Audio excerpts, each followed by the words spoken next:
সুপ্রিয় দর্শক শ্রোতা, আসসালামু আলাইকুম। কেমন আছেন সবাই? আশা করি ভালো আছেন। নতুন একটি ভিডিওতে সবাইকে স্বাগতম। আপনারা দেখতে পাচ্ছেন আমাদের একটি 1500 স্কোয়ার ফিটের ডুপ্লেক্স বাসার আজ বেজ ঢালাই সম্পূর্ণ হচ্ছে। আমি এই ডিজাইনটির কিছু বিস্তারিত বিষয়ে আলোচনা করব এবং আমরা কিভাবে এটি কাস্টিং করতেছি সেটা বিষয়ে কথা বলবো।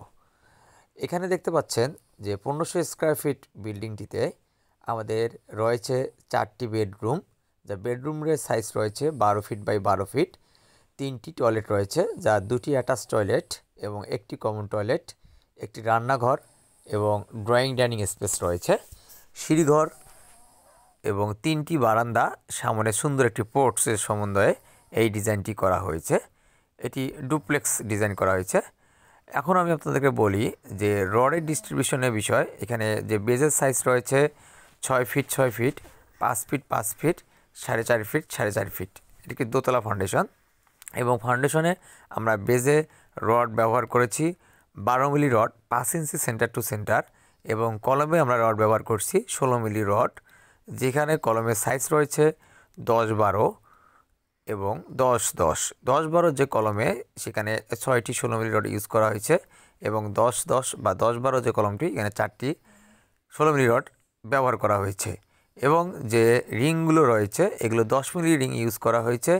5 ইঞ্চি সেন্টার টু সেন্টার ইজিএলের নিচ পর্যন্ত রয়েছে, এবং প্রত্যেকটি রয়েছে টাই হুক দেওয়া রয়েছে। এখন আপনাকে বলবো এই যে ডিজাইনটি করা হয়েছে, এই ডিজাইনটি অনেক সুন্দরভাবে করা হয়েছে। এখন আপনারা দেখতে পাচ্ছেন যে আমরা একটি বেজের রড চেক দেওয়া হচ্ছে।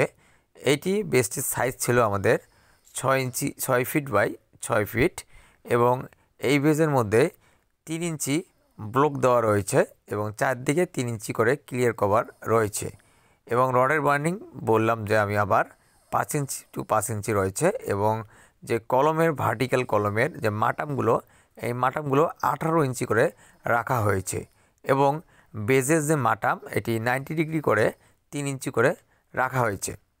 এবং বেজের মধ্যে আমরা শাটারিং হিসেবে কাঠ ইউজ করেছি এবং চারদিকে পলিথিন দিয়ে দিয়েছি। এটি সুন্দরভাবে আমরা ডিজাইনটি করেছি, এবং দেখতে পাচ্ছেন যে ইজিএল থেকে আমরা মাটি কেটেছি 5 ফিট, এবং আমরা 1 ফিট ম্যাকাডাম করে নেওয়ার পরে আমরা 3 ইঞ্চি সিসি করেছি। এই হলো আমাদের বিল্ডিংটির বিস্তারিত বিষয়। আমরা যে কোনো বিল্ডিং করার পরেই সুন্দরভাবে সুপারভিশন করেই সব চেক দিয়ে নেই, যাতে করে কোনো কিছু ভুলভ্রান্তি যেন না হয়।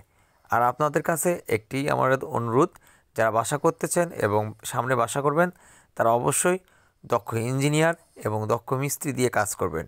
আপনার 2 টাকা বেশি যাক কোনো সমস্যা নেই, কিন্তু কাজের কোনো ধরনের ব্যাধি না হয় সেটি একটু লক্ষ্য রাখবেন। সবাই ভালো থাকবেন। আল্লাহ হাফেজ।